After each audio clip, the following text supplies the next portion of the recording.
Hello and welcome to Varn Blog, and today I'm with Matt Lech,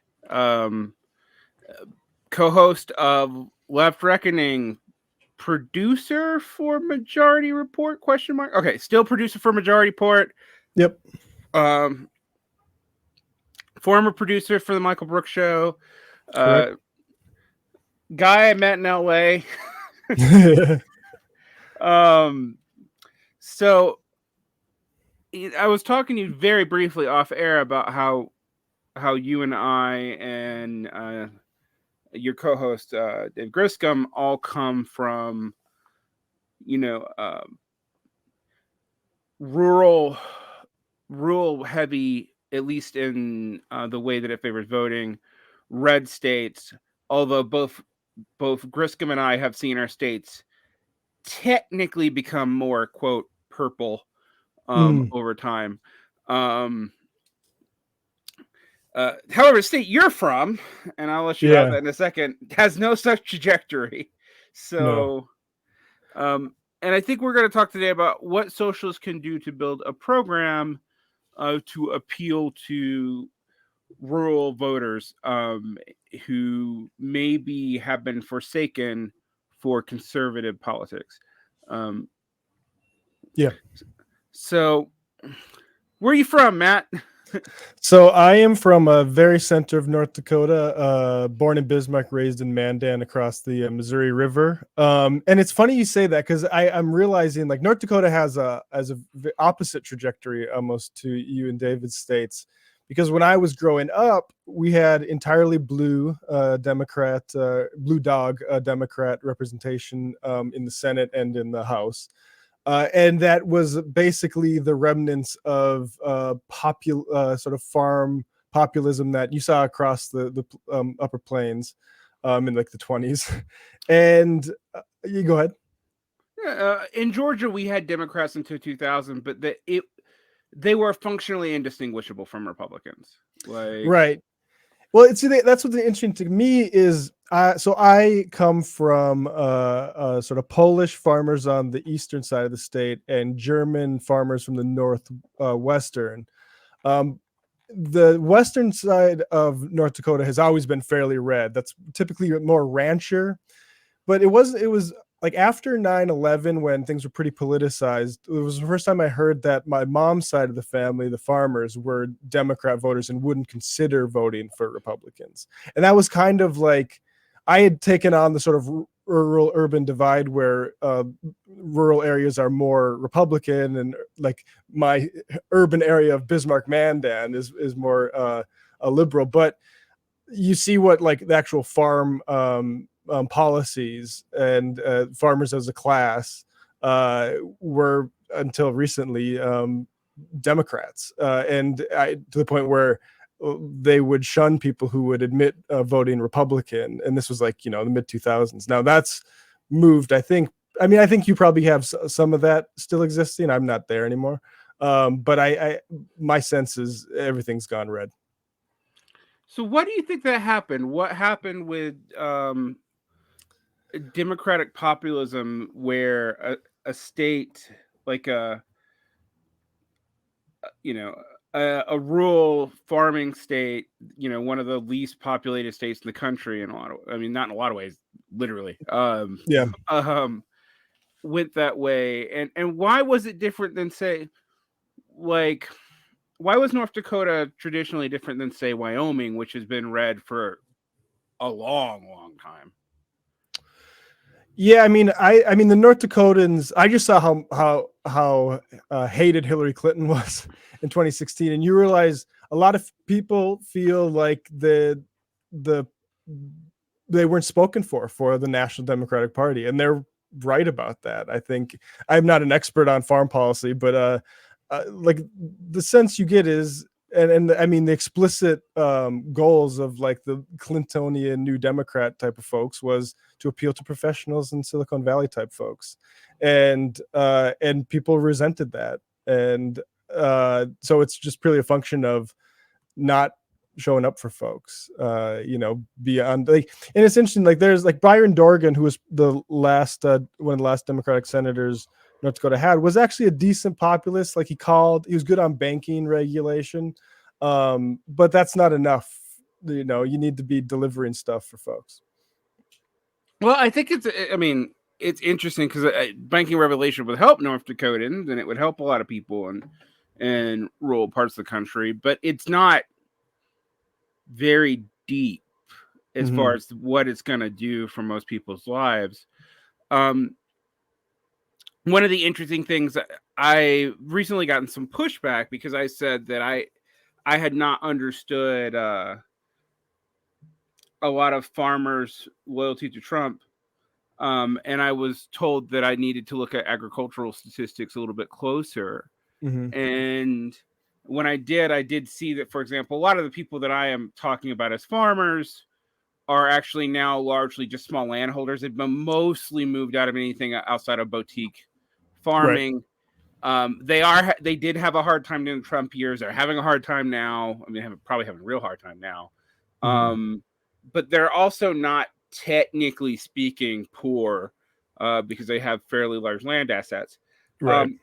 But a state like the Dakotas has a lot of other issues. I mean, its economy has always kind of been interesting to me. My ex-wife was from Wyoming, and I spent a lot of time there. And their economy was heavily resource-based and counter-cyclic. And that's true for like parts of the rancher side of the Dakotas, but it's not true for all of it. And so I can see how those areas are more contested. And I think another thing about the Dakotas is like, how much of this population is transitory? Does it still like? Well, that's that. There. You combine that with the oil boom right during the financial crisis, and I think you have a large transitory population that's getting their money from oil, right? And that's definitely been a dominant factor in North Dakota. Like, I mean, just the economy. And it's bizarre because North Dakota missed the financial crisis in ways that a lot of states didn't. Yeah, that's true for a lot of the northwestern states. One of the things I think people have a hard time understanding is a lot of the heavily extractive states are what we might call counter-cyclic, meaning when the rest of the country sucks, they actually do okay because commodity prices for oil and stuff tend to be better for them. They also tend to have cheap labor during that time period. They have lots of labor to pull from, and the jobs out in the Dakota seem so much better than whatever you can get even in, I don't know, Northern California or something during that time period, that you had like, basically boom towns, mostly men. And there are a lot of problems with that. Problems that I think a lot of people think are problems of like the 19th century West, not now, but yeah, that's interesting. Do you see that changing? Do you see anything on offer from the national level Democrats that would appeal to these rural voters? Because one of the things, the trajectory of the entire 20th century is like rural working class voters and like Rust Belt voters basically being ambivalent to outright hostile to Democrats, where they have been loyal party blocks for a century. Yeah, I mean, it doesn't look good because like Democrats, the National Party, it was it for the Senate or against Kelly Armstrong in Congress or for the governor? I can't remember. But they basically had a pro-life Democrat running, and then he backed out and let Miss North Dakota run as an independent. And so it's like the North Dakota Democratic Party there's nothing there. Like they've literally had a guy like. Remember, like it's 2016, I think it was. He said he was running for Senate because the party asked him to, and he was like 75 years old. So no, I think the North Dakota Democrat, and like I don't want to. This is me as just like an observer, and what they've done. Like there are certain folks within the party that I think speak up for issues in certain ways, but it doesn't seem. No, I think the answer is no. As far as like if the Democrats look poised to make any sort of inroads, and I think this is at the same time where I don't think North Dakota Republicans were super hot on Trump, and I think I think you have a lot of Catholics who voted for Trump because of the abortion stuff. And this is maybe me speaking about my personal family, that felt, oh crap, we let in a Boer, and they were actually scandalized by Jan 6 and that sort of folks. But I don't see any indication that Democratic Party is poised to capitalize. Yeah, so this is one thing that's interesting about the West is, I live in Utah, which is a pretty much Republican-dominated state, but because it's so Republican-dominated, there's actually a huge spectrum of politics in the GOP here. Not nationally, but locally. It's not to say that we have a moderate quasi-populist Republican who, I say quasi-populist because he's not particularly fiscally conservative, but he doesn't like Trumpist. He's really not sanguine on particular areas of the culture war. Like, he was not happy about the trans bill that got through the Utah legislature. And this is not to make him seem like a good guy, because he's not. I mean, he's, an evil corporate interest like most politicians on both sides. But what I found fascinating is that's very different from the South, where a lot of those states are demographically purple. You have a kind of odd coalition of Black, most Latin, and white professionals around major cities who vote Democrat. And then you have Republicans who are the firebrands of the culture war and of Trump, of Trumpism, etc. I mean, Marjorie Taylor Greene comes from my state outside of Atlanta, up in former sundown town counties. And yet, on a municipal level, the state's almost mostly purple. Most of the cities are run by Democratic mayors. Most of the registered voters in the states are actually probably Democrats. There's little party elasticity.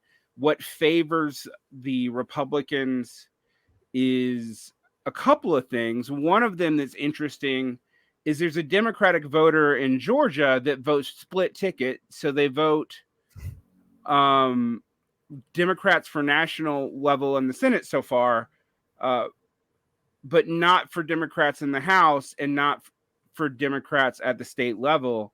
I don't see anything like that out here, right? So one of the things in the West is there's just we have a strong Democratic Party. We have Democratic Socialist and whatnot here in Salt Lake City. Right. Salt Lake City is Gomorrah here for the LDS.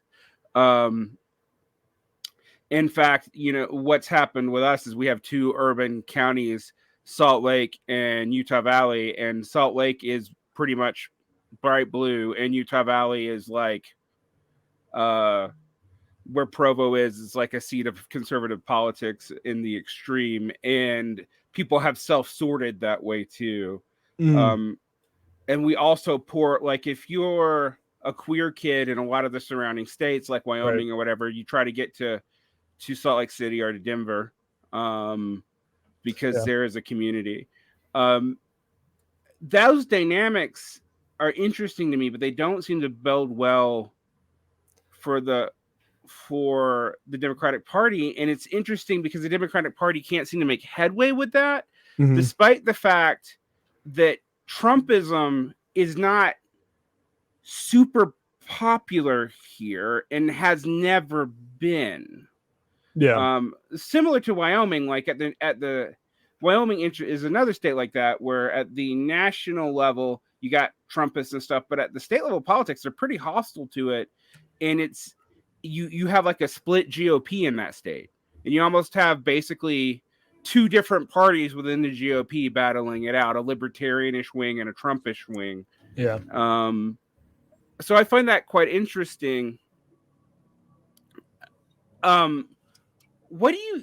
So yeah, I mean, my audience is probably getting annoyed because what do you do and talk about Democrats? But what I find interesting is I have not seen, say, Democratic Socialists our socialists in general try to make appeals out here, like at all, and that's interesting to me. Yeah, I mean, my understanding is DSA and Fargo Moorhead does a little bit, and Fargo Moorhead is like you say with Salt Lake City, where there's a lot of sorting going on. It's the college towns on the eastern edge of the state, and I think there is some disconnect when there is this sort of like sort of basically you have the only blue counties are either Bismarck and Fargo and Grand Forks, like basically the main cities, and particularly Grand Forks and Fargo because of college towns, and then reservations. And but like instead, like in Utah, I know, and in North Dakota, we do this independent shit where I think the Democratic brand is so for good reasons like useless that we keep thinking we'll get a business person or Miss North Dakota, and they'll be free from party fetters, and like Governor Burgum gets in North Dakota and he's a Republican basically, and I don't know what I think. I wonder if there's like a urban rural sort of like just complete disconnect, and people don't know how to like I was talking with the guys from the Brigham Young Money podcast, and they just talk about like what they hear from actual Democratic Party people is just so disconnected from the people that they're trying to appeal to, because they're like, oh, let's throw our support behind Evan McMullen, and it's completely out to lunch, and I'm not sure what caused that, but it's definitely like pronounced, and that's why I feel like I know DSA has gotten, I think, a city council person, maybe I'm not sure where, I'm not in the area anymore, but I think they've done a little bit of work. At least they're active on Twitter, and have run some campaigns and won some stuff, but that's in the college towns. I don't know if I'm not sure if we're gonna have a rural DSA in North Dakota. Well, I find this interesting because I almost can't imagine the DSA knowing how to run a rural campaign. When we did, and this is not even for electoral stuff, I worked with a few different organizations to stop ICE prisons, private prisons being built out here in Utah. We kind of won our battle, but I think by accident. I think basically COVID did it and not us. But we had a lot of DSA and PSL people helping us out. And like, for example, they had no idea who to send to a roughneck town in Wyoming. Like, and I was walking through people how to like talk in these areas, because I'm like, your normal moral appeals aren't going to work out here. And I remember my partner was involved in this, and she was actually listening, and she was like, oh wow, we have this issue where like any economic justice for this community is going to be pivoted as coming from state largesse prisons and stuff like that. The ranchers are super conservative and kind of racist, but they're afraid of the ICE stuff, so we have to like use them specifically, but it's kind of gross because we're using them for bad reasons. Like, they basically want to keep their cheap labor. And then we're like, well, what do we do for these towns that now that the rest of the country is doing well, they don't have anything. Like, there's no oil, oil slowed down for them. They've exhausted a lot of their other mineral rights. The town Evanston, and this is kind of unfair, but it like literally runs on selling alcohol to Utahns because Wyoming liquor laws are more liberal, and selling porn to Utahns because censorship laws are more liberal. And that's like the economy of the city. Like, that's pretty much it. Like, and she was really like, oh, we have to change our approach. But when I talk to people back in Salt Lake, they don't want to hear it. Like, they don't want to talk about like changing your approach. I also had a friend of mine who worked for the Sierra Club. He was from Guatemala, and he thought he was going in there to work on racial justice issues. And as soon as he got out and started dealing in rural Utah and rural Wyoming, he's like, no, I got to train people on how to talk to like rural miners and ranchers and farmers, and no one out here can talk to them. Like, yeah. And I'm like, yeah, Yeah, that sounds about right. What's the problem there, do you think, Matt? I mean, it's funny because it's similar to like how when after Biden won the primary, there was the DSA concern of like, how do we talk to Black communities? And it's like, well, we need to get into Black churches and stuff like that. It's like, I don't know what the I mean, when people think like we should change the approach, what is the approach that they would prescribe? It's hard for me to say, because a lot of times I'm like, you don't need to talk to these people better, although sometimes it does help. Like, I will say, I'm like, when you're talking about green issues, you need to talk about longer sustainable jobs, revitalizing the economy, not stripping the landscape, being able to keep other elements of the economy in there, and not about conservation, because conservation to a lot of these people sounds like, oh, well, you want tourism for rich Yankee. Well, this is my Southern coming out, but like people from the Northeast. No, but that's all over. Like, Montana, definitely, in North Dakota to an extent, they feel that too, because it places become Instagram destinations, and the Airbnb markets have been like lighting those places up. And yeah, go on. Sorry to interrupt. No. It's just exactly. So you see this kind of trend, right? And that's not going to get you on. Nobody in those areas is going to be really receptive to conservation. They also they might care about conserving the natural environment, but they're not going to care about it in terms of like, well, some random endangered species that they don't even see. Yeah, I mean, that's a double-edged sword, because you think like that would be a natural way to like get like the hunting community on board or something like that, but it's very easy for like moneyed interests to say use that impulse to turn people against wind farms or stuff like that. And it's the same sort of like this is our pristine landscape, and so yeah, I think it, like you say, it is jobs, and that's been a tough thing in North Dakota, because as long as, like, when I came out here to do grad school, I always knew when I took out those loans that if shit went south, I could go drive truck in North Dakota and make $80,000 to $100,000 in the first year, and I'll live at home and pay that shit off. And that's still like the best money in the state right now. That's I mean, it's interesting to think about. I was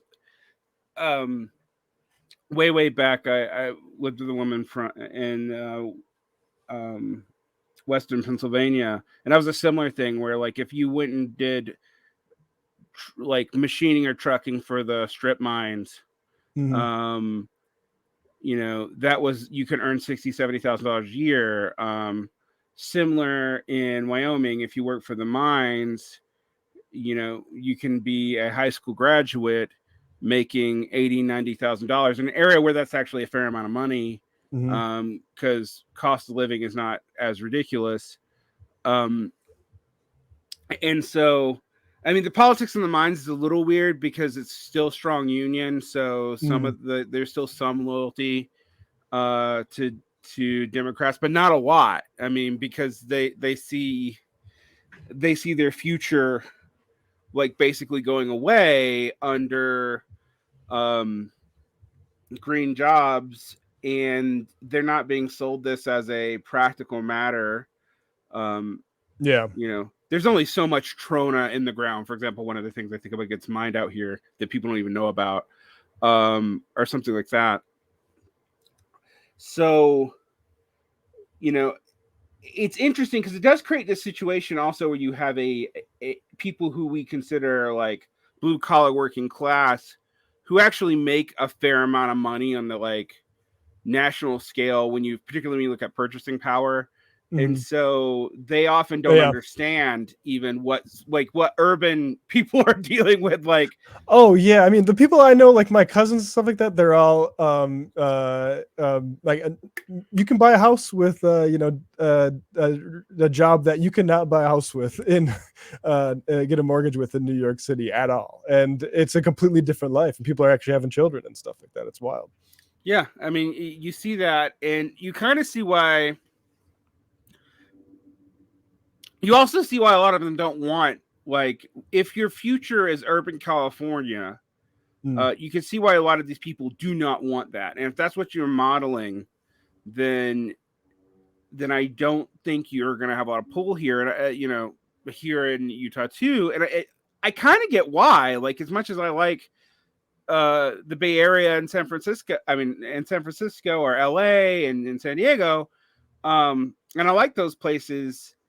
I don't want to live in a place where only the uber rich who work for a tech company can afford, not even like a freestanding domicile, but even a condo. I mean, like, more efficient living spaces, and renting is even more ridiculous because when you look at the additional cost of that, New York is another example. Like, there's a reason why I don't live in Brooklyn. Like, I think personality wise, like, New York's a city that I kind of grok, but I'm always like, yeah, but I can, rent a 3-bedroom house for 3/4 of what it costs to rent like a studio in New York. Why on earth would I move to New York? So I get that as a kind of cultural problem. But we're also really beginning to see out here. I mean, the land degradation is becoming obvious. Like, I love the countryside in Utah, but it's on fire. Like good 5 months out of the year now. Like, you just, you go out to these parks, and yes, there's always been some wildfires, but you're just like, no, it's not. There's always been wildfires, but half the mountains have not been burning, like, for 3 to 4 months of the year before the last 10 years. Yeah. Like, and the Salt Lake, for example, is just going away. Like, it's not likely to exist soon. So, yeah, do you think there's some sort of like Dust Bowl style collectivism that might be like prodded into people by the climate stuff? I think so, but I also think it's going to be interesting because we're going to have tooth and nail pushback on that from major corporations. And out here, the deciding factor may be where the moderate faction of the LDS Church goes, but that's not going to be true for the rest of the Western states, because I live in a little mini theocracy. So, I mean, technically no, but in reality, kind of, yeah. So, and the LDS churches has an interesting trajectory from like the evangelical church, where its recent trajectory has been more moderate. For example, it actually was endorsing the law to enshrine gay marriage recently, which is a total reversal from its historical, even 10 years ago, much less during the Defense of Marriage Act. And so I find that interesting. But it's also interesting because it's led to a weird cultural schism in the LDS out here. So like we have people who left the LDS church because of vaccines. Like they're like, oh, the elders want us to get vaccines. Well, I don't think they're divinely inspired anymore. And I was like, okay. I mean, it's a minority, but it was like not an insignificant minority. So that is an interesting development. But when you live in a precarious environment in the best of times, Utah's cold in the winter and hot in the summer, and it's getting hotter and hotter. And while we're getting more rain under climate conditions, that's not enough to support the area. We've always survived off snowpack. So I ironically think that socialists who wanted to have a future out here need to sell these green issues, but they need to sell it not on a moral kind of a platform. Like, we have to deal with these scarcity problems. We have to deal with climate change, because the attitude out here now is like, for years and years, they didn't like climate change was happening. Now they pretty much accept it, but they think there's nothing you can do. Right. And unfortunately, the Democrats have not helped that with their policies on the matter. And it's very unpopular when the only thing you really see them really pushing for green stuff is you hear talk of a Green New Deal, but no one really taking it seriously in the party. And then you get hit with a carbon tax or something, which is regressive way to deal with it. So yeah. And one thing I struggle with, we had a guy Kowalski from Nebraska as a regular caller to Left Reckoning on, and we talked to him once about like, how do we actually save small town America? Like that's where my mom's from, very small farming town. And like he was pessimistic that is possible. Like, I mean, to me, it seems like things like, I mean, expanded health insurance would, breathe some life into like the clinics and stuff like that. And I think that's vital. But a certain amount of towns, like he thought like aren't going to survive. And I don't know. What do you have any regional, like in North Dakota, it does seem like some of those towns are just going to die out, especially when you talk about farms less and less made up of, a family farm and more, owned by giant companies because there's literally nobody out there to work them anymore. Yeah. Part of me thinks we have to accept that they were going to die out. Part of me goes, we'd have to have actually a far more radical vision for what this would look like. One thing I constantly think about was, I saw stuff in Korea when I lived in South Korea that was very interesting, like high density housing in rural areas because of mountains. And that's hard to sell to people. But in those areas, there was also everything that you needed. So you would have a couple of restaurants, you'd have 2 or 3 grocery stores. Everything was walkable. You didn't have to use your car that much. And you'd be surrounded by like farmland and mountain pasture land and public parks that were available to everybody. And this is in a country that's kind of a capitalist hellscape, but this part of it is interesting. Yeah. And I think about stuff out here where in a place like Wyoming, where you can get shut off from a grocery store for weeks because of snow. And I'm like, our highly divided infrastructure just blows my mind that we accept that out here. Like, it's just like, okay, so there's one grocery store in this entire half of the state. And if you have one of these jobs that you're out like, an hour outside of Casper or Evanston or Green River or something, or Rock Springs, and it snows, like you have to buy groceries like in a month chunk because there's no infrastructure for it. And I do think, well, how do you save those towns? And I'm like, well, we'd have to totally re-engineer them. And there's nobody in America talking like that right now. Yeah. And we'd have to reinvest in like mass scale public transit. And I do admit, for a country like the United States, that is a big ask. Yeah. Because we're big. Like, South Korea had an amazing public transport system, even in rural areas, but it's the size of a state. Like, you're not, it's like, what is it, like it's like the population of Texas and like 1/20th the land or something, I think. That's that developmental pattern isn't there, but I just think that like no one has a vision for it. And I get really frustrated when a lot of the answer from even socialists is like, well, they should move to the cities. And I'm like, but the cities are already economically unsustainable now. Yeah. Right. Like, with what, how are they paying rent? Right.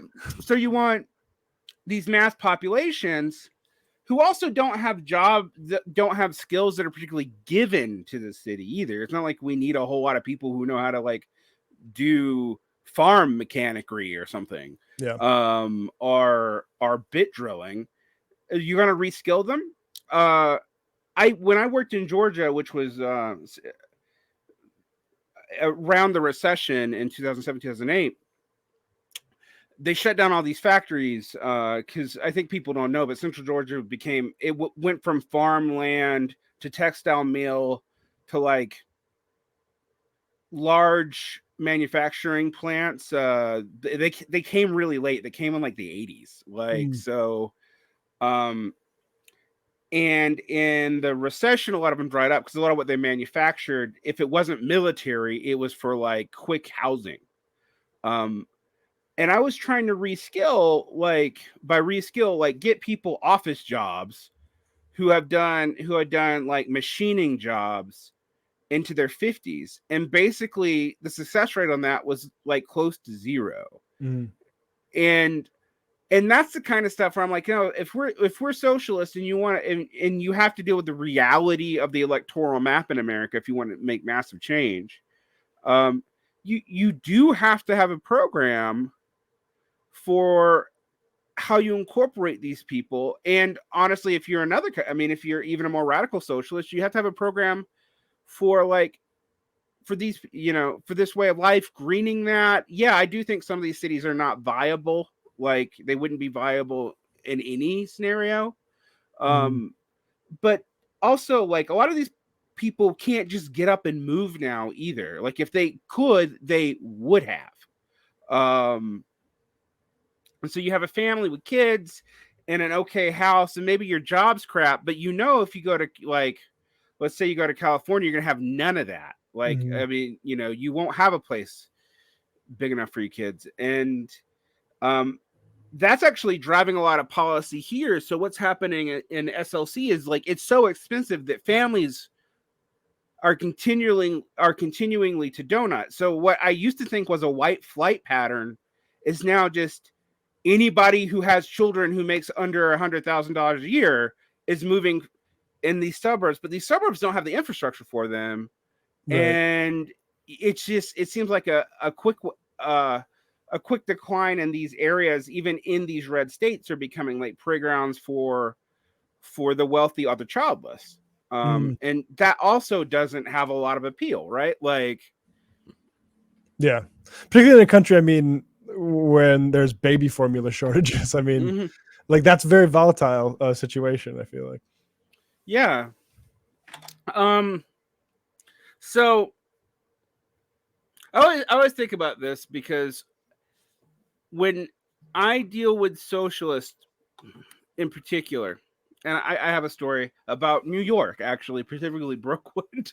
One of my visits about the way a lot of socialists actually talk to me, and I'm a very educated, formerly working class person from the Southeast, but there was for a while until I really kind of proved myself to a certain group of people, a lot of condescension and a lot of what I actually ironically thought was parochialism, like the people, you probably know them more than me because you're often in New York.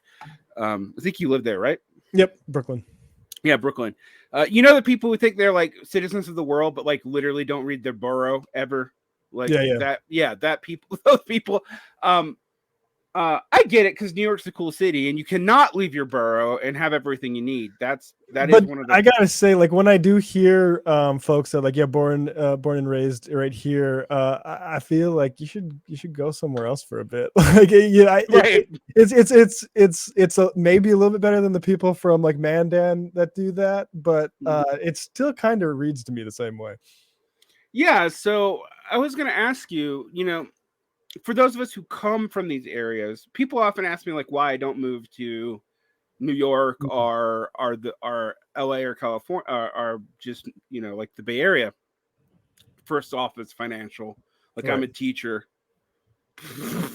Like even with the pay increase that I would get in these states, I'd like now, for example, if I taught in the Bay Area, I'd probably have to live 2.5 hours out and commute in at like 4:00 in the morning to be able to afford a rental or live with like 5 or 6 couples in a placement for like a family. Like it's just that expensive. It's slowed down comparatively to like 4 or 5 years ago, but it's still really, really expensive. And I fathom that because like between my partner and I, we're not we should technically be like lower upper middle class. That's a weird bracket to be in, but you kind of know what I mean. Right. And like, there's no way we could do that off of our income. So it's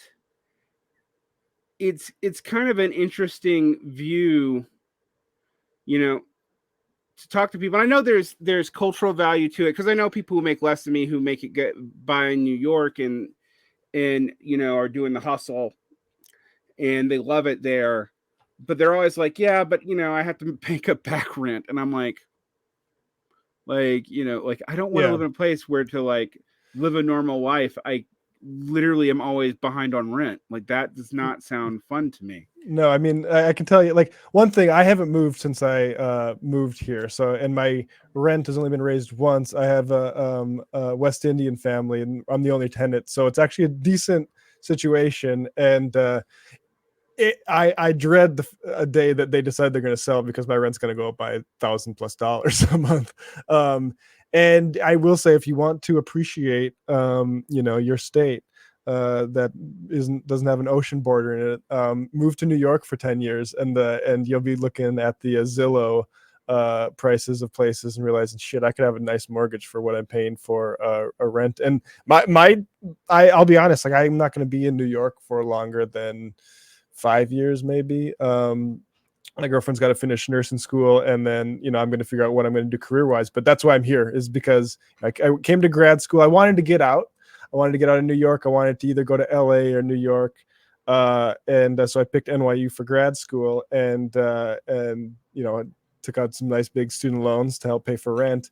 And then got in media here. But yeah, like, somebody just recently was asking me if they should move to New York for grad school. And it's like, well, if you can be assured that you're going to have a nice wage at the end of it, to pay off the loans that you're going to have to take out to mainly pay rent here, then do it. But otherwise, if it's for like, I wouldn't advise myself to do it, I guess, is what I'm trying to say.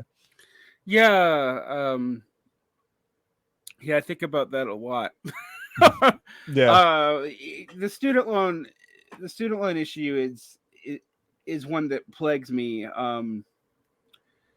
Even if we'd have gotten a super generous fix from Biden, and we kind of got more than I expected, but it's getting clawed back by the day. Mm-hmm. And I really care about it, because I've told this story before. I owe double what I borrowed, and there's only 2 years where I didn't pay it, and I never went into default. I did everything by the paperwork. Right. And because I was doing income-based stuff, mm-hmm. I literally just saw debt compound on this. And it's amazing to me, because people's answers like, well, you could pay it off in 10 years. And I'm like, there's no way on a teacher's salary that I could pay it off in 10 years. And I didn't borrow that much, right, like initially. But it's just gone crazy, because the IBR schemes and the stuff that's supposed to help you allows for the capitulation of interest. Mm-hmm. And so I've literally paid off what I calculated it. I have paid what I initially borrowed, and I still owe probably double that. It's usury. And yeah, and it's like, and a lot of it's also because the program changed in 2009, I was not informed about, and they didn't make student loan companies inform you. And if people don't know, if you had a student loan between 99 and 2007, there was government subsidized loans, but everything was privately monitored. So like, no one told us what we needed to do to get on like public loan forgiveness or whatever. They kept on suggesting we just go onto one form or another of IBR, and didn't tell us we needed to reconsolidate to get into these government programs, which has happened again, because people who were waiting to do that just got shut out of that on one of the Biden reactions to a potential lawsuit. Mm-hmm. And I'm like, it is a class issue. I know that people talk, well, the Republican, even some socialists, like, what mostly helps upper income people. And I'm like, I don't know. Having an entire class of people who have debt peonage and who if they do it they're told to do when they can't do it and don't default, still end up in like usurious cycles on loans that are as big as home loans but have double or triple the interest. Yeah. Like, it's unproductive too. I mean, from an economic standpoint, like if we want to deal with this situation, you don't have compounding debt on fucking people's need. Sorry for swearing. People's need for education. You tax. We swear people on this podcast. Okay, always explicit. Good. But you raise taxes. If you're so worried about that, raise taxes. I can't. Yeah, I can't stand that. Yeah, it's weird, and it's particularly vicious if you're like a first generation working class person of color who goes in, gets like 3 years in the school, realizes they're not going to make that much money and leaves, and then they're saddled with totally non-productive debt. Yep.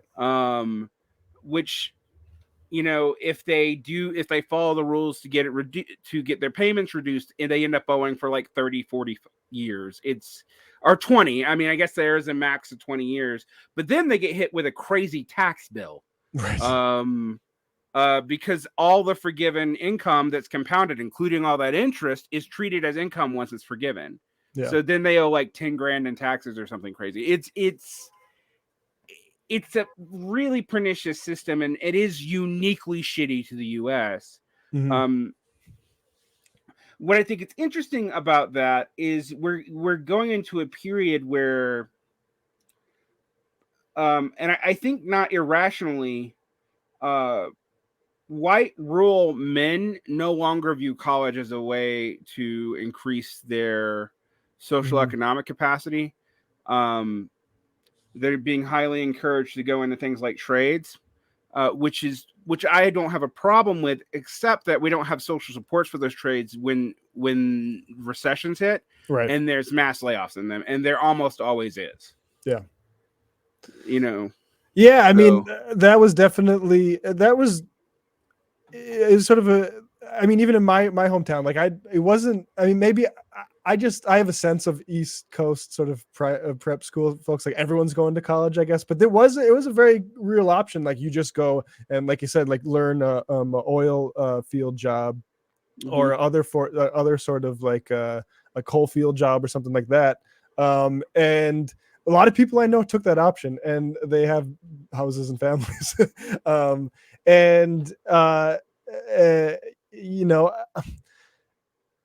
then I also had the experience of, I wanted to go to University of Minnesota, but like, damn, that shit was too expensive. And so I went to a smaller state school, and even then I had to take out a small loan for that. And that one was okay at Minnesota State. It's definitely not my NYU loan, but it's still like, neither of my parents went to college, and it was just like, yeah, we're gonna do this because this is the only way you do this giant step of into adulthood security, by signing on this line with this college entrance person when you're 17, 18 years old. It's pretty wild to think about that's turned into a giant debt bubble. Right. I mean, one of the things about this are people like, well, why didn't you just stay where you were at? And I'm like, well, there were no jobs where I was at. Like my area of the country was sundown towns for mills. They went away. We're not that different than the Rust Belt. Then the only thing that stayed open was tied to the military, and then that got shifted around too. Yeah. So, military, big employer in North Dakota too. Right. So there's all these. I used to talk about how, like, during the Reagan period we had military and Keynesianism, but actually that started drying up around the recession, or at least concentrating. So there's areas that like hugely benefit from it still, but then there's large areas that had whole economies based around it that disappeared during the recession. And look, I don't necessarily want whole economies based off of the industrial war machine anyway, but it's what else is there? Yeah. Like, and then, and I tell people this, and I don't think they really understand it sometimes. Like when I was a poor school teacher in my 20s, and the layoffs came to school teachers, and I took the school teacher job because I saw so many people getting laid off, and I was like, well, that's the one area where people don't get laid off. I was wrong, because of the particular nature of the 2007 recession. We lost like 30% of our workforce, and it never came back either. That was like the tipping point when teaching really started to suck. But I couldn't get out of the area. It was too expensive to leave. And it literally came to the point where it was cheaper for me to move to Korea than it was for me to move in the United States, because my employer would sponsor me and pay for stuff if I moved to Korea. And that, and I know many people from the South who got into that situation are now abroad because it was a way out. And I was quite interested in, like, so when I talked to I literally had this conversation with this guy from New York who moved to Utah. We're friends. We're both Jews, so there's not a lot of us out here. But he had this attitude like, well, I moved wherever I needed to go, and I'm like, yeah, but your parents are from they're like university teachers in Massachusetts. You can do that. Yeah. Like, not everybody else can. So just saying move to where the jobs are is not something everybody can even easily do.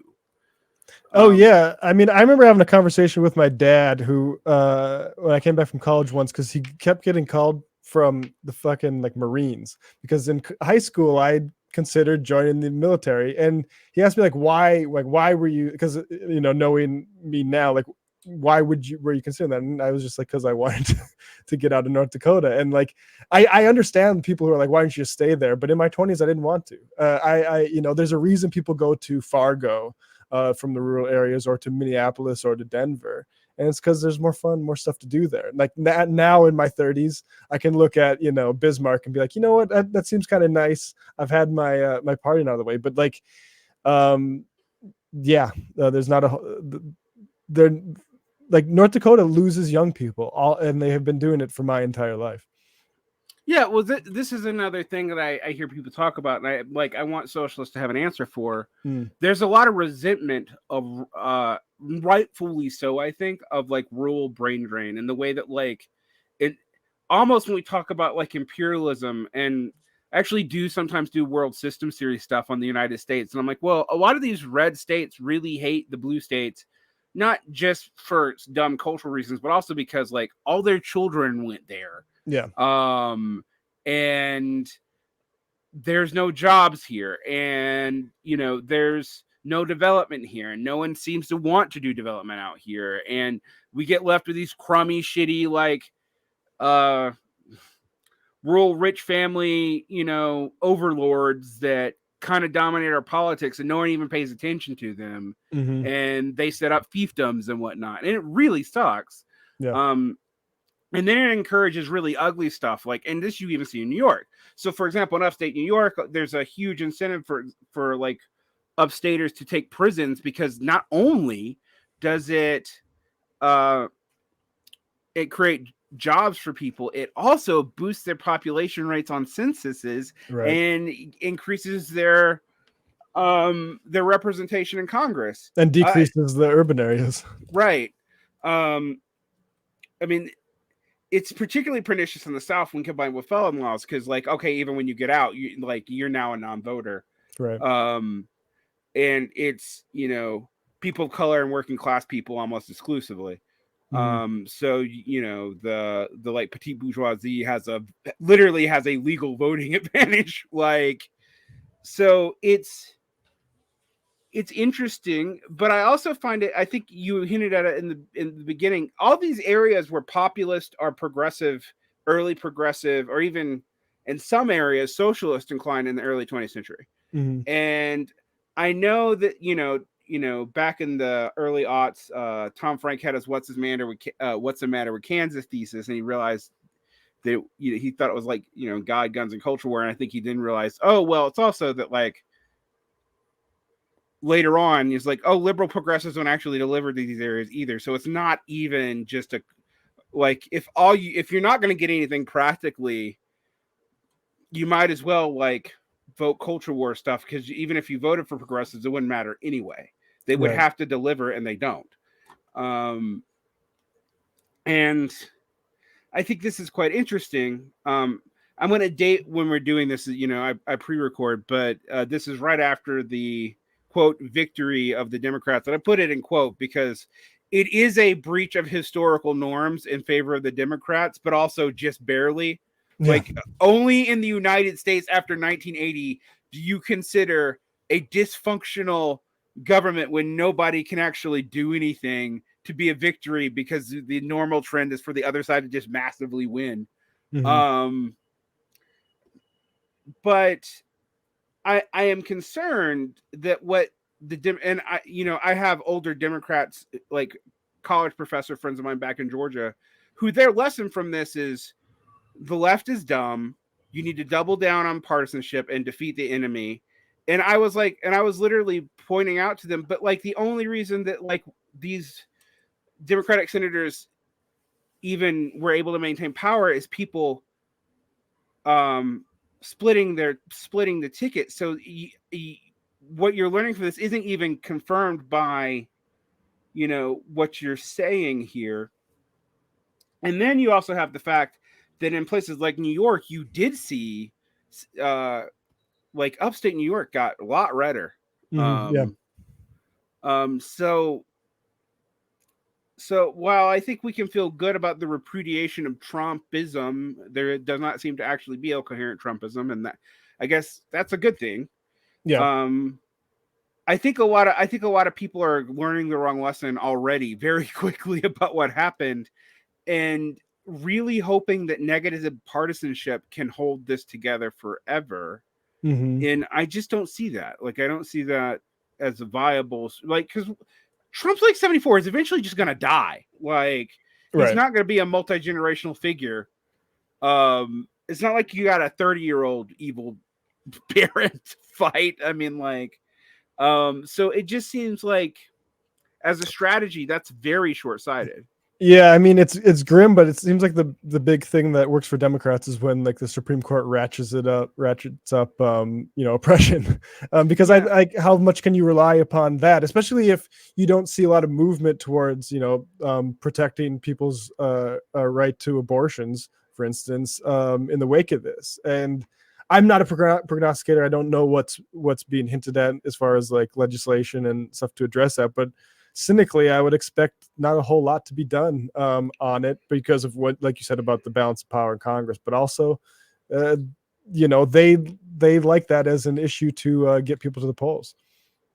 Yeah, I mean, well, it does create a perverse set of incentives, right? Whereas, like, from the Democratic standpoint, if they learn that letting the GOP appoint really reactionary people into the courts, and then letting the courts do, and not really trying to legislatively fix the courts, mm-hmm. In their favor for whatever reason. Some of it's sincere belief in that the Republicans would do the same thing. That's not totally irrational, but some of it just seems to be like there's also an incentive now that you're saying that, like, well, we can run against this as a threat, and things not getting have worse. And not have to do anything. Especially if Republicans are just inept at winning elections, then like that's all the Democrats are going to need, and they're going to like. I mean, you see this now with Hakeem Jeffries, who is just a completely anti-left, hack, and I think it's going to get this fight that we see between the sort of donor class liberals and the left in cities. I think it's going to be bloody. So I do too, and that concerns me about the appeal outside of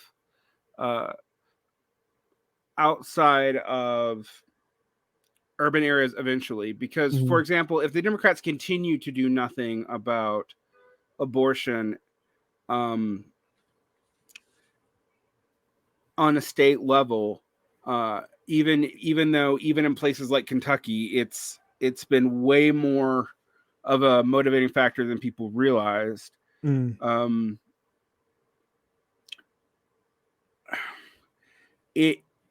It's like what's kind of happening with Latin communities and immigration, because there's a total demobilization around immigration with Latin communities, and a disaffection with progressive Democrats in particular, because they just don't think they're actually going to do anything about it. Like that's if you look at like more specific polls that look at like what's popular in different Latin communities, they're like, well, they're not even trying to fix immigration. It only comes up in opposition to Trump.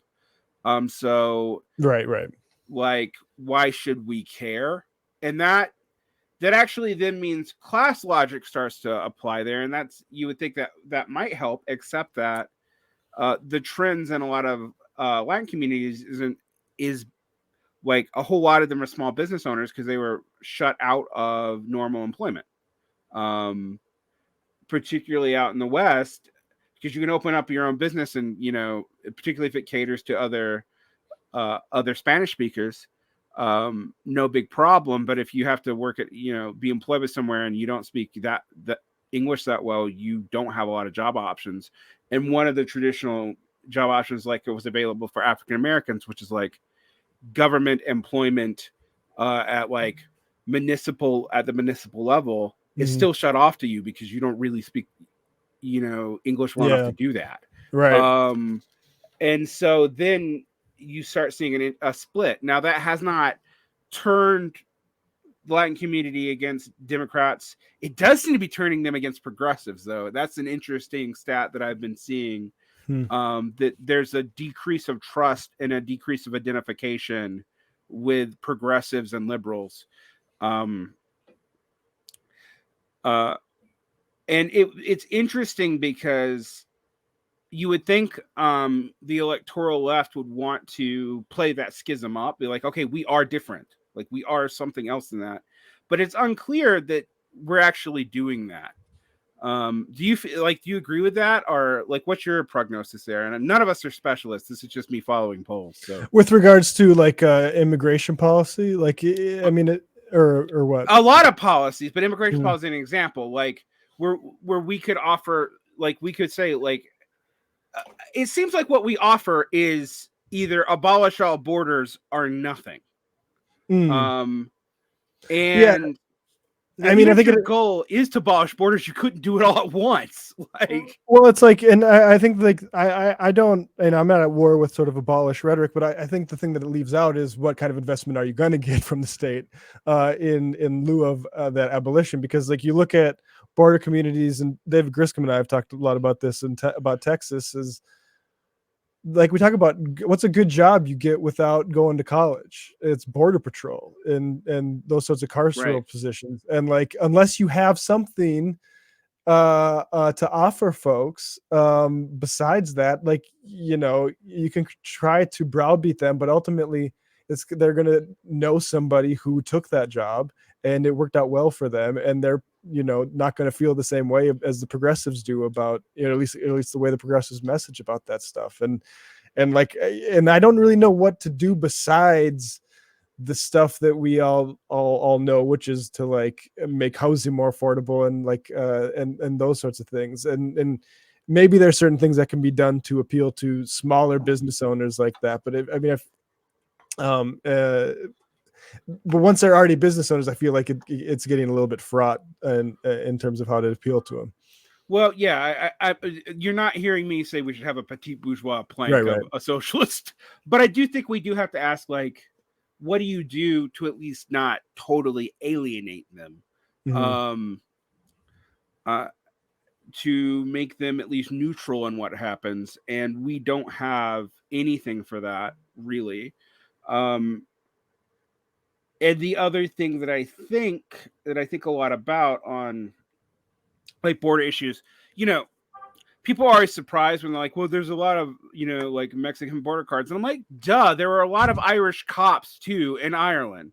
Yeah. Like, it's literally like the British figured this out 400 years ago, oppress the community, make working for the government literally the only option, and then have locals suppress themselves so it doesn't like an outside occupation. Like, it's a classic tactic. And so, yeah, and one that also can happen without anyone planning to do it.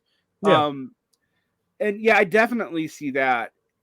In Texas for sure. I mean, Griscom talks about it. I've noticed it too. But I've also noticed that, like, even people who are more aligned, like I work with a lot of people here who are formerly undocumented or undocumented, and they've just kind of given up on activists and stuff because they kind of see that, like I can say, I speak enough Spanish to where they kind of feel like they're used as a political football, and that no one really cares. Like, and I think the response to that policy under Biden from a lot of progressives has essentially been like, okay, you guys were talking, abolish borders 2 years ago, and then now you're just not talking about it at all. Like, I mean, you see the right make hay out of that all the time. Yeah, and it's a right wing talking point, and I also, like you, I don't have a problem with border abolishment. I've been a prison abolitionist for longer than I've been a socialist, but I've also said you can't offer it as nothing. You can't offer it as defunding. You actually have to long term develop a program to get rid of this, reintegrate it, and deal with it. And everything, like, everybody just be cool with lumping is not a program. Like, particularly in a country where like 60% of the population has known someone who's died of a drug overdose, for example. Like, I'm actually pro the decriminalization of almost all drugs, but like I've lost people. Everyone I know's lost people. You can't appeal with like a libertarian ethos or like, oh, it's not really a problem when like people are dying, or when and I think progressives really did do this. Like, I remember progressives in the beginning of the Trump administration, it was like, well, talking about the opioid epidemic is racist because it only affects white people. And I'm like, what are you on? Like, that's not even true. It's just your own racist coverage makes it seem like it's something else. Like, well, that sounds bleak, because then I haven't looked into this, but I saw people commenting it on Twitter. But Canada had I believe liberalized some of their euthanasia policies, and there's somebody commenting saying like, oh, it's poor people that are doing it, and it's like, you think about this sort of thing with drug legalization, and like I agree with you, and I also worry that like when there's like a dark component to that might have some downsides to it. Oh yeah, there definitely would be. Like if you do drug legalization, you also have to do a whole lot of other stuff to go with it, and I don't see us doing that. And not like pot legalization, because like, who cares? Like, but when you start talking about like legalizing opioids, for example, like, you do have to have a pretty robust program for to handle it. Otherwise, you're going to have a serious problem. Like, these things are highly addictive. They're they're capitalist or lunking capitalist created. And it's ugly. It's very, very ugly. Another thing I talk about is like I hate the fact that there's so much really racist taco cartel stuff on the right, but there's a lot of times where the left like kind of pretends it isn't a problem. Like, no, I lived in North Mexico for 2 years. It's actually a problem. They have tanks. like they literally have raided Federalists and Mexican military equipment depots and have tanks. I don't know what you do about that. You do have to do something. What's your feelings on the gun issue with regards to rural politics? Oh man, that one's a tough one. Okay, because I mean, I do think, I don't love that progressives make a big deal out of mass shootings, and like, it's a huge social problem. It is. It's a social problem that I don't know that gun restriction alone would help. It would help. Like, I'm not arguing that, but I also know that statistically speaking, it is like being super worked up about terrorism. Yeah, I feel the same way. Like, I think the student, like, especially when we're talking about, like, let's just raise the age for guns so that we don't get the high school mass shootings, but we just get the mass shootings everywhere else. And it's like, and the thing is like, I think the bigger problem with guns is, you know, the menacing that happens where somebody who's intimidating you in your like sort of local community can say like, I got this gun, you know, that sort of stuff happens every day and it doesn't make news. At the same time, I am not somebody who ever felt comfortable emphasizing gun control as a policy prescription that it comes from me. Like, I understand certain communities deal with massive gun violence and they ask for it, and I think that's where it becomes very difficult. Like Paul Prescott running for as a DSA candidate in Philly, like, people are actually concerned about even fucking ghost guns, the 3D printed shit, and it's like, because they know somebody who died from one of those things, and it's like, the problem is we have cops that are mainly, you know, occupying forces and not actually, like, you know, trying to solve murders and stuff like that. But I mean, my position has always been, I think people should have the right to basic firearms, but we shouldn't allow like capitalists to be selling, you know, shit that's for war. But I mean, that's not as maybe concrete. I'm open to all this stuff because I honestly I do think it's a hard issue. So here's the hardest issue about it is when progressives and even leftists often cite success policies, they only cite it from Europe, Australia, and Japan and Korea. Yeah. All right. What they don't look at is Latin America. And the reason why I bring this up is because of Latin America's proximity to us and because of various proxy wars. So even if it's not American guns, there's tons of like, you know, Contras and, you know, in the 80s had AK-47s that they got off the black market, you know, and stuff like that. So it's not just U.S. guns. It's a lot of U.S. guns. I'm not downplaying that here. But gun control has not worked in these areas. Like, Mexico has incredibly strict gun laws. It's stricter than most countries in Europe. It does not fucking matter. And gun control only works when I looked at the aggregate data if you also deal with poverty. Right. Or have a very relatively low impoverished population. And so in a place like Australia, which is relatively rich, yeah, it did work. But there's other factors than just the gun control. They didn't have a lot of gun violence there in the first place. Right. And so, and yet, you know, I'm not going to tell anyone who lives in Philly or, oh my God, a place like, I feel like I'm picking on Jackson, Mississippi a lot, but I just happen to know the statistic. A lot of mid-sized southern cities, like the one I used to live in Macon, are actually far more violent than even like Chicago, which is the one everybody throws around. Yeah. And there doesn't seem to be anything being done about it. And like some of these places, like there are neighborhoods in these poor areas in mid-sized cities. And the worst one I know about is in Jackson, Mississippi, that has a similar murder rate to Honduras. Like, and for people who don't know, that's like 60 to 100,000. That's absurd. The U.S. murder rate is like on average 5 per 100,000 or something like that. I think in COVID it may have went up to 6 or 7, but in general it's like around that. Europe has like a 1 or 2 in most European countries per 100,000. Mexico has like 23 per 100,000, but we do have certain very poor communities that are up to like I said, Honduras, which makes them, if you're hitting above 50 per 100,000, you have a higher death rate than most war zones. So like that's something that I'm like, well, I don't want to tell you shouldn't be asking for gun control under these conditions. Right. But I also am like, I don't know that it'll work either. So it's tough.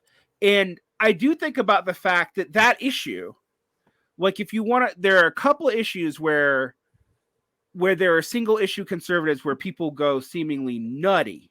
Yeah. And guns are one of them. Like, so, and you know, it's like, well, do you want to cave to these people? Like, no, but you also don't want to create militias of people who are afraid of gun laws. But then I also don't understand, like, I don't understand why anyone, like, even when I talk to like the socialists, like, well, we need to arm the workers. And I'm like, okay, I'm not even necessarily against you on that. but I also don't know what even an automatic rifle will do against a drone. Are particularly a drone that can drop cluster bombs on your neighborhood. So if you really think about this, it still doesn't actually work. Yeah. So like, yeah, like I feel the same way. Like I feel like vaguely, especially as in North Dakota, and like I grew up with a lot of guns in the house. If I wasn't in New York, I would probably have a gun because of the self defense feeling I think you get from it. That's not backed up from any sort of like I think statistics, which is that you're accidentally going to shoot yourself or you shooting yourself is the most likely thing that's happening with that gun. Exactly, but I say that because I know where people are coming from. Like when they say, right. like, I don't fucking tell me I can't have one of these things. That's I mean, it'd kill me. Because even with the suicide rates, it's actually still, like, statistically speaking, most people who own a gun are not going to die by a gun. Right. I think a lot of, it's interesting. I think a lot about this. I was a gun owner until I was 30, and then, but actually separately, I left the country a little around that age too. But before that, right before I knew I was leaving, I actually sold all my guns because I just came to the conclusion that, like, I don't want to kill people unless we're under an extreme situation. Guns are made to kill people. I don't hunt anymore. Also, I had handguns. Handguns are for killing people. That's what they're for. Yeah. And then I'm like, and there's a lot of depressives in my family, and I just don't want that on my hands. I actually read an essay by Andre Dubois, who talks about when he got rid of his guns, and it's a totally liberal essay, but it is one that I like intuitively feel is like, oh, I love these. I know how to use these. I do think like most people should be like in my ideal world, most people do get trained in how to use a weapon. Like, doesn't mean I necessarily think you should own one. Like, right. I still go shoot, but I don't own a gun. Like, I live in a city. I don't need it. Like, in a countryside, you might. There are times where it is pretty helpful in the wilderness or in rural areas to own a weapon. Like, that's true. Yeah.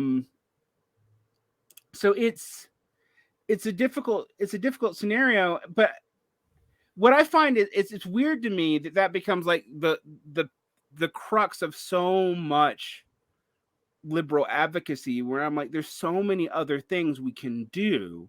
Well, I feel conspiratorial about that. Like, I feel like I don't trust Bloomberg. Like, right. Bloomberg come and saying we need to prioritize guns. Like, maybe you're really upset about this, like the shootings and stuff, but I fear ulterior motives from a guy like that. Well, I mean, this is where, like, I understand conservative paranoia. Like, and this is not to say I agree with that conservative paranoia. Yeah. But I get where it's coming from, because it would be in this situation. I'm like, oh yeah, all the cops don't want people to have guns. And yes, it would be a lot easier to de-arm American cops if there weren't so many guns around. We see that from here. Totally agree with that. But do I want a situation where the only people with guns are like this occupation force? Yeah. No, not really. Like, I don't know that it's necessarily going to lead to them killing fewer people.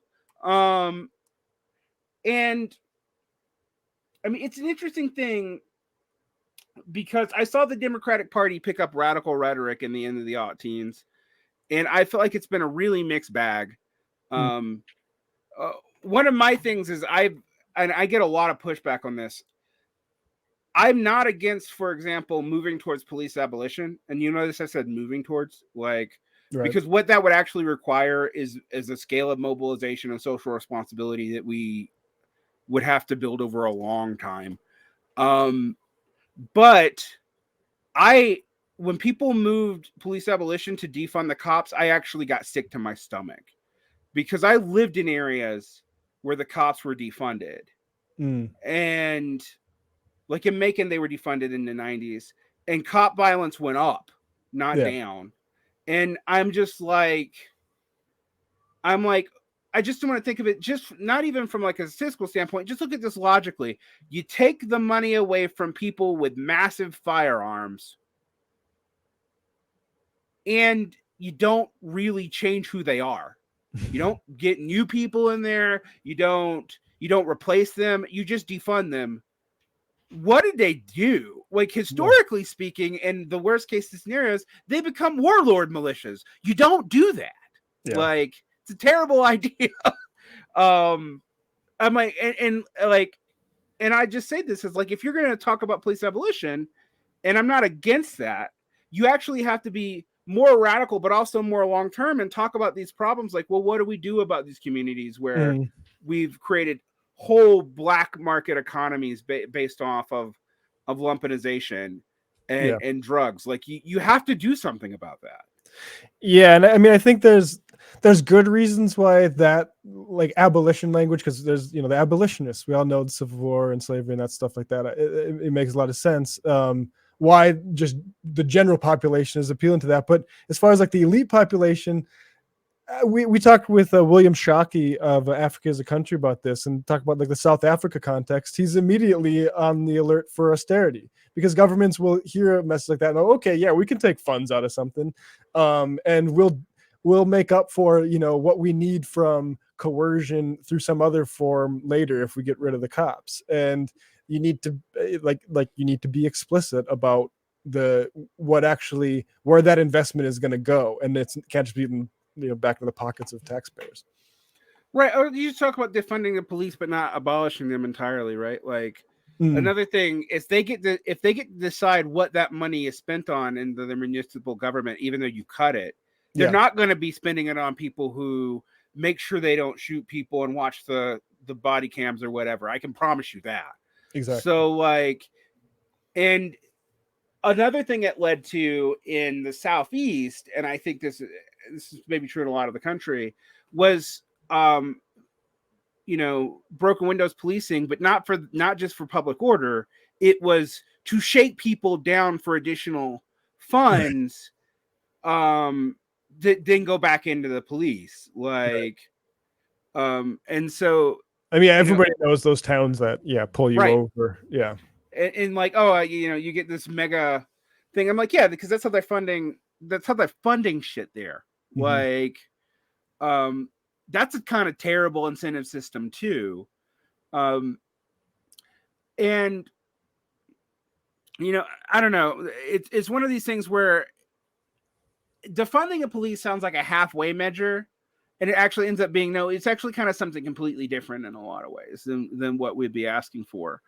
And on a lot of these things, I do, a lot of people in the DSA would consider me an ultra leftist. I'm not going to lie. Like, but a lot of the stuff I talk about is like, you have to have a long-term vision about how to deal with this and complex social chains and deal with the complexity of this. And a lot of these activist rhetoric things blanket that out, either on moral or practical grounds, or sometimes both. And I'm like, no, we really need to, like, you need a more radical long-term vision, actually, but then you need steps to actually get there and what that would mean. And it needs to include people who are not like you. Like, you can't assume everybody has the same priorities as professionals in Brooklyn. And I'm not one of these people who actually thinks like the PMC is a big problem to socialism. But I do think the myopia of it is a big problem. In fact, I even have said that I think PMC talk is usually an indication of like being from the stratas of the economy that you're complaining about, because I don't know working class people who have they might complain about like latte liberals, but they don't really think about it in those terms. It's totally cultural for them.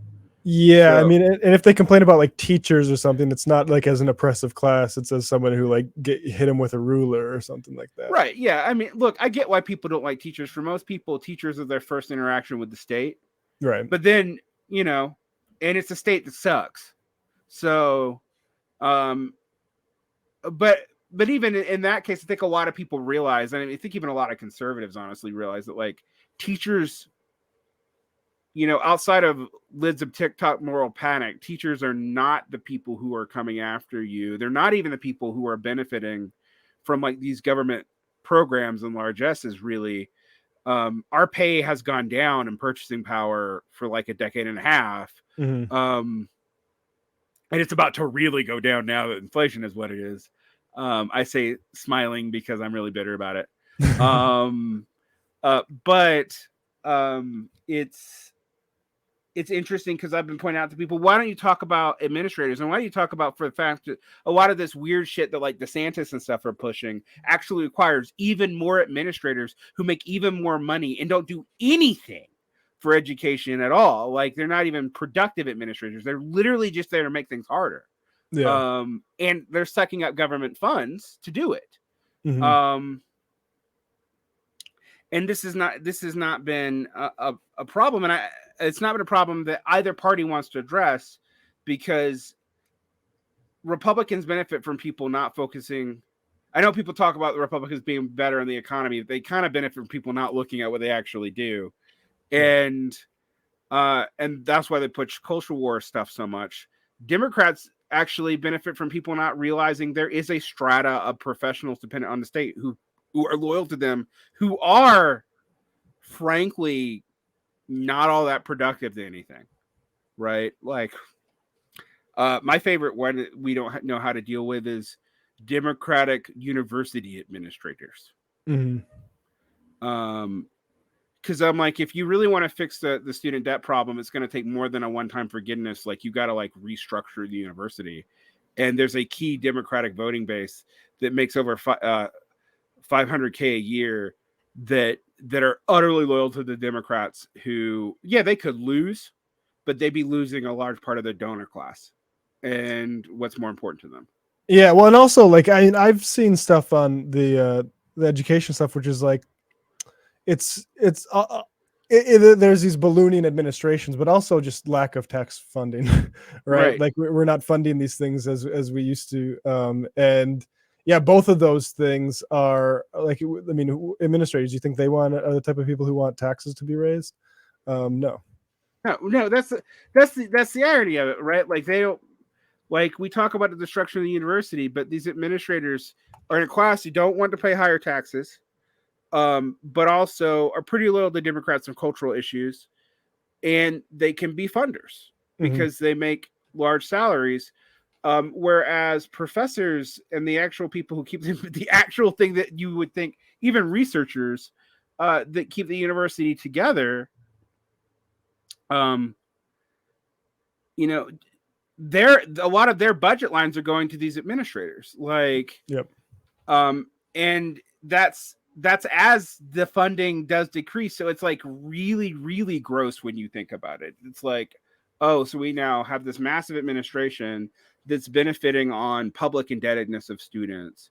And no wonder they don't want to get rid of it. And no wonder they don't really want to long-term fix it, because it would really curtail their jobs if we had to make, I don't know, like you had to prove that every bit, like this much money that you're spending on administration actually leads to this much more educational efficacy or something, which for all our concern about numbers and education, we never do.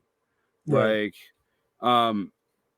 and what is interesting is I don't think people realize those trends are also true in public secondary and primary schools too. Like there's a ballooning administration consulting class that really began under No Child Left Behind that has only grown. And that's why it costs double the money that it used to cost to educate a public school student than it used to. And because in most states, 93% of all public funds spent goes into salaries, but it's not going into teachers or staff salaries. It's going into administrative salaries, like explicitly. And that's a shame, because I feel like, I mean, I was talking to my buddy in Texas, like he basically felt like a lot of the CRT and groomer panic stuff is basically a way to turn rural folks off of their public schools, which they have some amount of pride in. I mean, particularly in Texas, you got like the football teams and stuff like that. And and basically, so you and definitely like that's growing up in my hometown, that was the main sort of communal event that I enjoyed. I mean, church was the other, but I didn't really enjoy that. But like sporting events and public school sporting events and church are the only thing keeping the South from being totally alienated, for example. Like the only reason people talk to each other, and I'm only kind of not joking about that. Yeah, Like, no, it's like it is like it's a social lubricant. We had a very successful girls basketball team, and people would wear the colors all the time, and say, "How about those girls?" It's interesting. yeah, I mean, it's been interesting to think about because one of the things I like about Left Reckoning, and I would say, like, I admitted to, like I said, most DSAers would probably consider me an ultra leftist, but I do come from ex-urban and rural areas, and I am demographically odd because I am half Jewish and come from urban and rural areas, and like that's a different demographic. Like I don't know. I know Baptist churches, for example, but I've never been culturally attached to them. Mm-hmm. But it is interesting for me to go, like, we have to have policy. I don't like, some of it is learning how to reframe things. I do think, like, yes, you need to frame things differently. George Lakoff isn't totally useless, but also you also have to prove to a lot of people that you can deliver. And I do think that's a large part of what's happened is they no longer believe that anybody can actually deliver anything.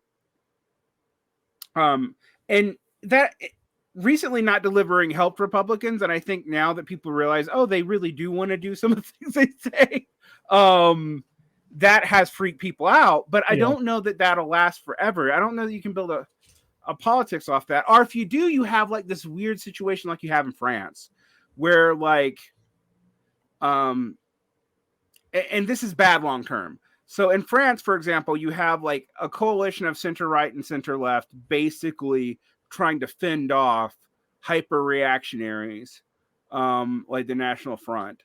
And they can hold on to power by doing that. But over time, it's made the National Front more appealing to young people because they don't see that they have a future in this current system. And the only people who seem to have any counter systemic force is the right. That hasn't happened in America. Young people, even Zoomers who don't feel like they have much of a future, do not see themselves on the right.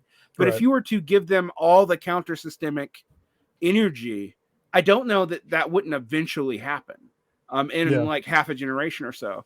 And it would be terrifying for me to be like, well, the right wing is where all the energy is again. Because when I say again, that was the state of the United States from like 1970 to like 2007, where everyone's just reacting to movement conservatism. It's the thing where all the dynamic forces, even if you're not part of it, your entire political strategy is geared on stopping it. Right. And you don't have any and that's when we saw the rise of these 80s Ataris Democrats, and then the DNC and all that was in that time period. That's kind of a terrible thing for a positive project, and in a declining empire you don't want that. Like that's a terrible way to like ratchet down empire too, because it leads to really bizarre incentive structure. I mean, I can't say any better. And obviously that's what the Democrats are going to continue doing. Yeah, I'm really worried about that. And I think it is. We're really lucky in that sense, that there hasn't been. I mean, I guess because I don't really remember that as much. I know what you're talking about with like particularly like young people, like young conservatives have always seemed to me though as like a weird thing. But if they, like you said, if they ever had the energy, that'd be much. We'd be in an even worse position. Yeah, luckily they don't. I mean, like they always try to appeal to, but they like the last time there have been massive amounts of young conservatives were the 70s. Like ironically, I think people, Rick Pearl seems really good on this. Like the people always paint the baby boomers as like this radically liberal generation. They are more liberal than say Gen Xers like now, but they were not in the 70s. Actually, they were by and large this young reactionary force that was coming into being in the 80s. but that's before you're in my time. Like by the time I was born, they already seemed old. So yeah. And I think, you know, it's interesting when you watch things like Poltergeist and you see people who were like hippies in the 50s and the 70s become Reaganites, and that's portrayed. But that's the subtext of Poltergeist. I haven't seen that movie. Yeah, it's a, you know, it's not a subtext you notice, but you have these stoner hippies who are also reading Reagan's biography, and like it's very much of its time. Interesting. And it's kind of honest about it. It's not, it's like, I don't think it's what the movie's trying to be about, but it's interesting to watch in retrospect. Yeah. And you know, I think that's, you know, I come from the South where movement conservatism just seemed to like come in like a wave. Like the South was always conservative when I was there, but like politically we were run by like Zell Miller, who's, you know, a conservative shitheel, but like we were one of the first states that tried to like do stuff like make public education significantly cheaper by the Hope Grant. Now, what actually ended up happening with that, because people are like, well, why do you have student debt? Because increasingly they found other ways to eke money out of people as it got less generous. So even though I was not even that late in that cycle, we started seeing like tuition got froze, but fees became as much as tuition, and the Hope Grant doesn't cover fees, so you had to still take out loans. And things like that, but they were trying things like that in Georgia. Now it's like impossible to imagine that, like, you know, it's not like the Republicans try to get rid of the Hope Grant either. Interestingly, they don't explicitly do it. They chip away at it, but they don't ever try to completely repeal it. So it's very interesting to look at. But that movement conservatism really started to come about in the 70s, and then it in 2000 just took over, and it was like and what I always tell people with those Southern Democrats, all they did was change their D to an R. Like, we didn't actually, even in a lot of those places, they didn't even change the representatives. They just changed their party affiliation. Right. But it came in like a wave, and it fundamentally changed the way the state was run. And the Democrats have had no incentive to try to do anything about that. Like, and what's interesting to me is, like, more than like red states, like out here in the West, those are the states where like they were really experimenting with how reactionary they can get. Like, Texas and Florida are like that for a reason. They're huge states, and those are like bellwethers for Republicans figuring out what's the most reactionary program we can get away with. Right. You know, and it's funny because like demographically, you would think Texas would be at least more split. And yet Abbott is able to maintain like a iron grip on power, and Stacey Abrams and Beto O'Rourke look like grifters. Right. Like, yeah, it's wild. Like, do you have any idea why, like, Zeldin, for instance, can run a losing governorship campaign, but actually like be helpful to like the people running across the state? And Beto, and maybe I'm wrong about Abrams, but it definitely seems like Beto was not helpful. Beto wasn't helpful. Abrams is more of a mixed bag. But so one of the things that I noticed, and this is true in Florida too, like I have some insiders in the Miami-Dade Democratic Party that it's part of why I don't trust Democrats. But but like the National Party after Howard Dean did not give a shit about these. One of the ironies of the Obama era is they did not invest at all. So these state party infrastructures are totally gutted. And what isn't gutted like belongs to the Black Congressional Caucus. Like some of the Dixiecrat machines, like city machines, are tied to them. But those, not to sound really conspiratorial, but a lot of those Black Congressional Caucus seats are pretty corrupt. Like, I point to people at ProPublica research on how like they've made deals with conservatives to to keep their seats safe, but actually at expanding Republican power. Right. But it's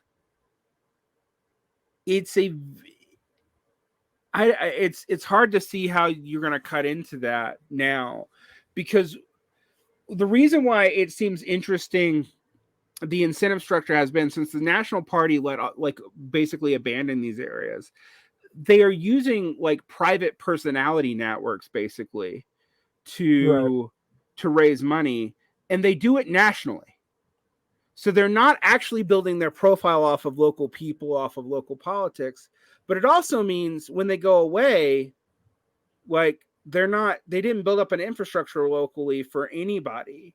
And I know this is a Democratic strategy because even though I live in Utah, Raphael fucking Warnock sends me 25 emails a day because I lived in Georgia 20 years ago. Right.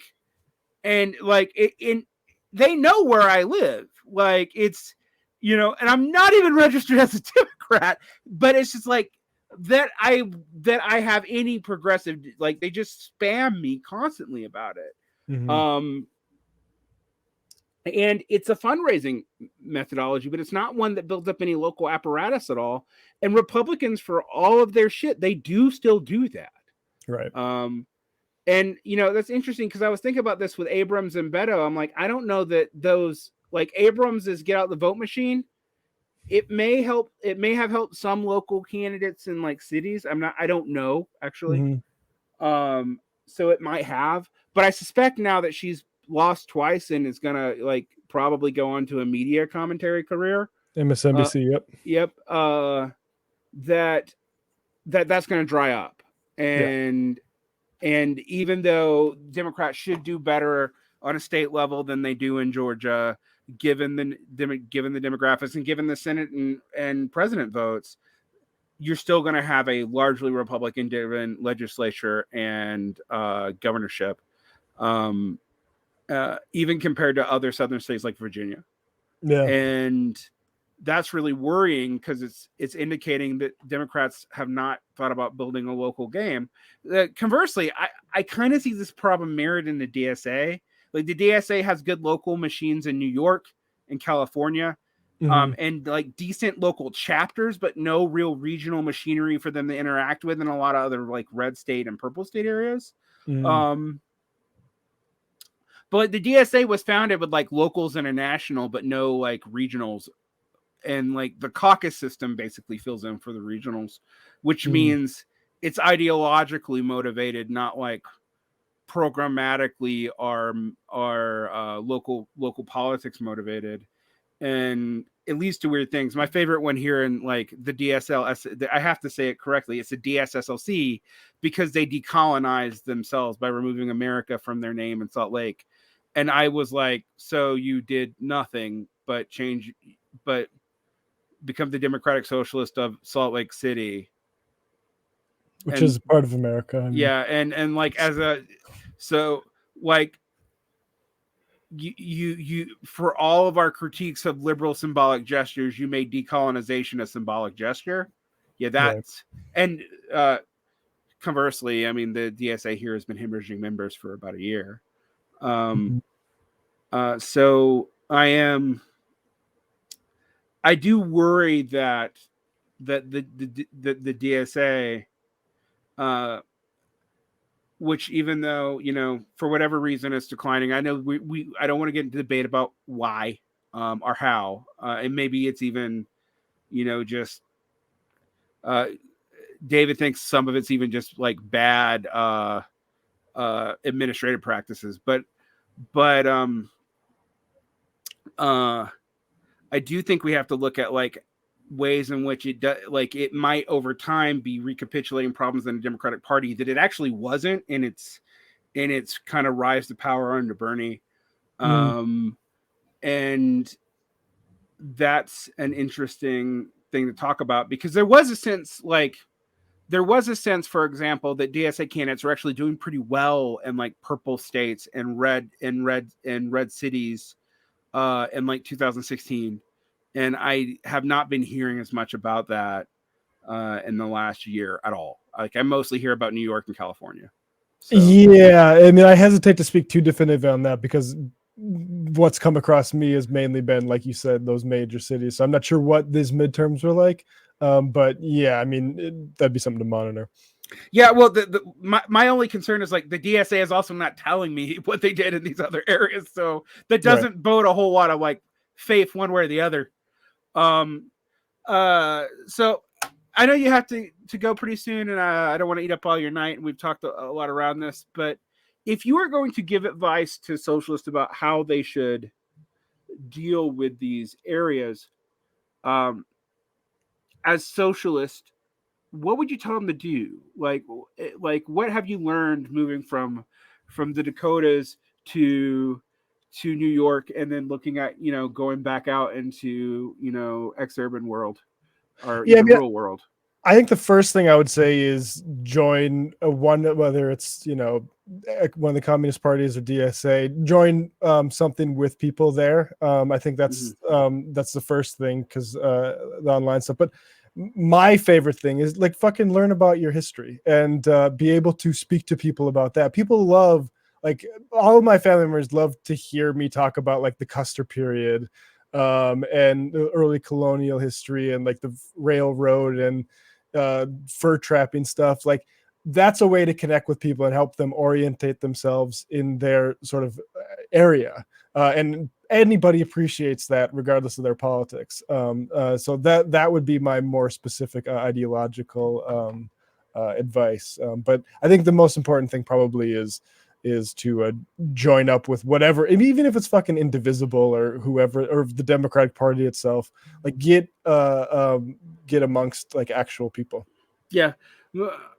My adjunct to that is if you can, and I admit whole parts of the country you can't. I was in Right. a place where you couldn't for a long time. Mhm. If you can join a union, because you'll learn a lot about the immediate concerns of your sector. And I will also say, sometimes I think Jacobin actually does union slightly a disservice by making it sound sexier than it actually is. Because it's important, having come from a place where it was not unionized to a place that is, and the unions kind of blow. But it's still really important to understand that framework, to understand that politics, to understand how those unions got to where they are.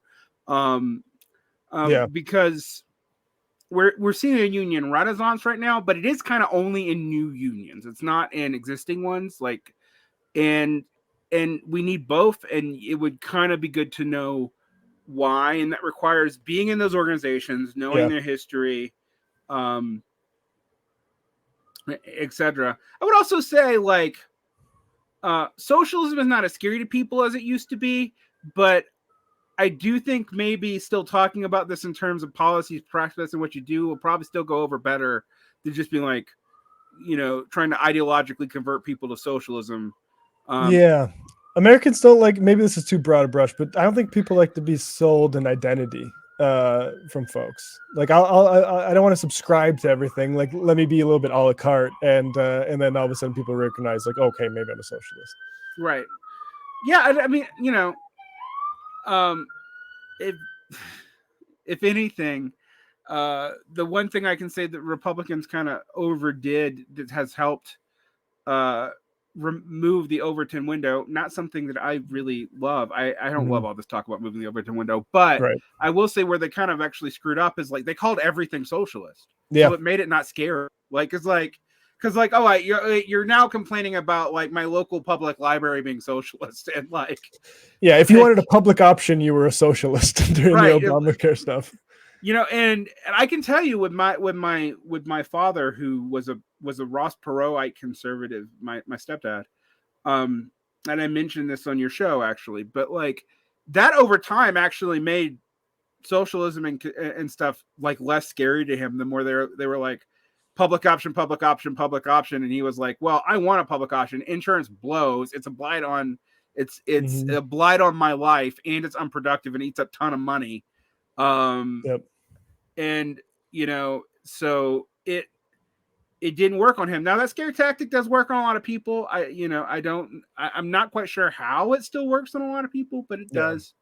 But there are a lot of people where I think the reverse was also true, where it made socialism not scary. Whereas the Soviet Union, like scared the shit out of people. Yes, right.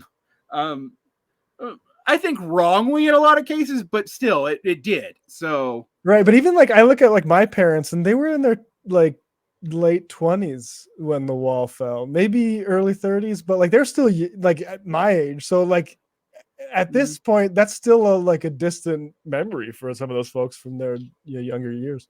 Yeah, it's interesting to think about because my parents were definitely my father would have been in his 30s when the wall fell. So, and I remember the wall falling. Like it's like my first political memory. I was like, interesting. When the Berlin Wall started coming down, I was like 7 or 8. So like, but I remember that. I remember Tiverton Square. Those are my first political memories. And of any national or international scale. Like I don't remember thinking about international politics before then, except that, like the Ruskies might nuke us, but that was kind of fading even when I was a kid. Like, and we did those stupid drills.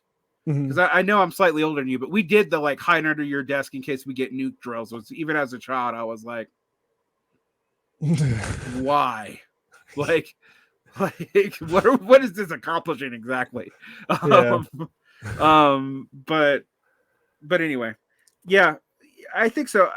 I really like that suggestion to learn the local history and be able to speak and just work in organizations and get to know people who aren't like you.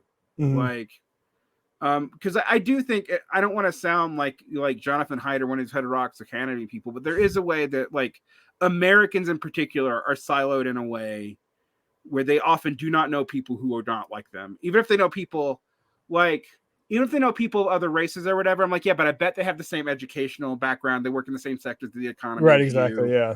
Like co-workers. They're co-workers. That's how you know them. Yeah. Like, so you also think that they probably think a lot more like you than the general population of X demographic. Trust me, as somebody like I know a North Dakota, somebody I know who knew a black guy who we worked with who would validate things about Trump. And it's just like, I don't quite know if he's really representative, man. Like, right. Yeah. I mean, he's in North Dakota for one thing. Exactly. Yeah. Yeah. That's definitely an issue. So that's one thing I tell people, and particularly if you're college educated, one of the ironies about college is it actually sometimes makes it harder for you to talk to people, not less so. It took me years to learn how to turn off talking like I was super educated. Right. Because college trains you to see that as a social advantage. Yeah. And well, in many cases, you're anxious to prove it. Yeah, exactly. Right. Yeah. Oh, particularly if you're from like a working class background, you're like, yep. I did all this shit for a reason. Like, exactly. And then you realize, like, oh, I'm coming off like a pompous asshole rejecting my roots, and that's not good. Yeah. Yeah. Anyway, but yeah, that's my suggestion. Thank you so much, Matt. Anything you'd like to plug other than your show? No, just left reckoning. Come check out David Griscom and I if you like the Varn blog. Yeah, definitely. So what nights are you guys put out a lot, but what nights are you putting stuff out? We're live Tuesday 8:00 Eastern, and then we do some Patreon content for folks the rest of the week. Are you guys still stuck on are you back on YouTube? We are back on YouTube. Yeah, we got the COVID disinformation strike, second one, but we are thankfully back. So yeah, you got a COVID disinformation strike for trying to disprove COVID disinformation. Like this for the second time. Yeah, exactly. Work. Yeah, like exactly. You try to like. It's a little between you and me. I don't know if we would have gotten reinstituted without having certain connections with. Like we got our first appeal rejected, and then we were able to like go up the like olive, what do they call it, the grapevine to somebody and be like, hey, can you take a third look at this? And that's what saved us. So yeah, so I guess it's good being a New Yorker sometimes. Yeah, exactly. Yeah, that's discouraging. I'm not monetized for that reason because I'm terrified of that happening to me because like I don't want to lose this outlet, and I will say this: I've become really, really hesitant to deal with anything COVID related now. I mean, even to like debunk misclaims, because I'm like, I don't want to touch it. Like it's such like it's so punitively enforced. And I do think that doesn't I do think a lot of right-wing conspiracies benefit from that kind of like blind, like you can't even talk about debunking shit because like you're gonna get. And I mean, it's just covering, it's YouTube covering their ass, because they gave us the exact same suspension that Steven Crowder's been dining on for like the last couple of weeks, saying that they're trying to suppress us ahead of the election. It's like, no, because you were talking shit, and it got flagged by their algorithm, and they're just like, nah.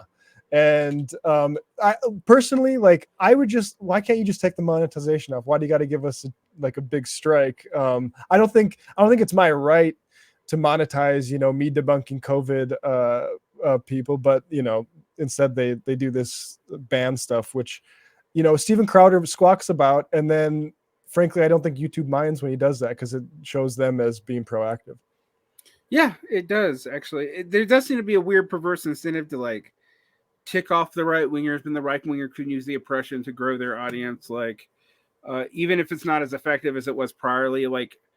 Like Alex Jones was not totally destroyed by deplatforming. He was totally destroyed by finally getting the lawsuits through for defamation. Like, and I don't know if he's completely, totally destroyed even yet, but well, let's just hope the right doesn't start suing us for defamation, because that might get ugly quick. yeah, that's true. That's there's that one. Just to tell people something they should be worried about.